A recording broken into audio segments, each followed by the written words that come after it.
Have you ever been in a language session and an Arabic word came up which just didn't make sense to you? You couldn't figure out what it meant?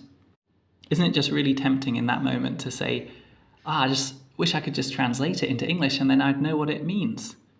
Oftentimes the very reason why we're struggling to understand that word is because there isn't an exact equivalent in English. Recently I was in a language session where a customer was having trouble understanding a word that came up in a story. And after trying for about 5 minutes, using different techniques like a busy picture, input-output flooding, she still couldn't understand it. I encouraged her that it's okay that she doesn't understand it yet. Perhaps that word just isn't in her growth zone yet. It's not quite at her level yet.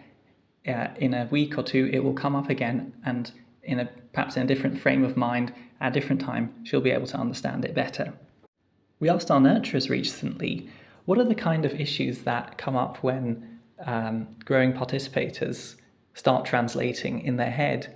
And one of the things that we heard was that it often leads to just nonsense, that what they're trying to say, because they're translating from English into Arabic, doesn't make sense in Arabic anymore. Or sometimes that it leads to misunderstandings, because they were thinking in English and then just translating it word for word into Arabic. So what can you do in those times when it's really tempting to just whip out Google Translate, which, by the way, you have to be careful because Google Translate is based on Standard Arabic, not on Omani dialect, which, even if it's the same word, may have a different meaning in Omani dialect. Instead of translating, what you can do if you don't understand a word is to use input-output flooding with busy pictures, asking your nurturer to give you lots of examples using that word so you get a better feel for the usage of it and what the meaning could be. Another option is to if you're struggling to express yourself in a way that makes sense in Omani Arabic, is get your nurturer, try and express what you mean in your own words, and then get your nurturer to write down that sentence using a more Omani way of saying it. And many times it's totally okay if you just understand the meaning of that word in the context that you encountered it in.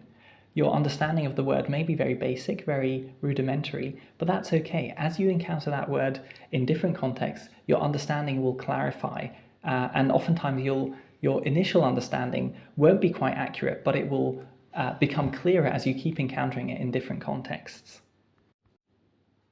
Pictures and drawings are also really good alternatives to translation, again because they'll help you to think in Arabic rather than think in English. So I hope this has helped you maybe to think of some alternatives that you can use instead of translating, and will encourage you to grow in your understanding and thinking and speaking in Arabic.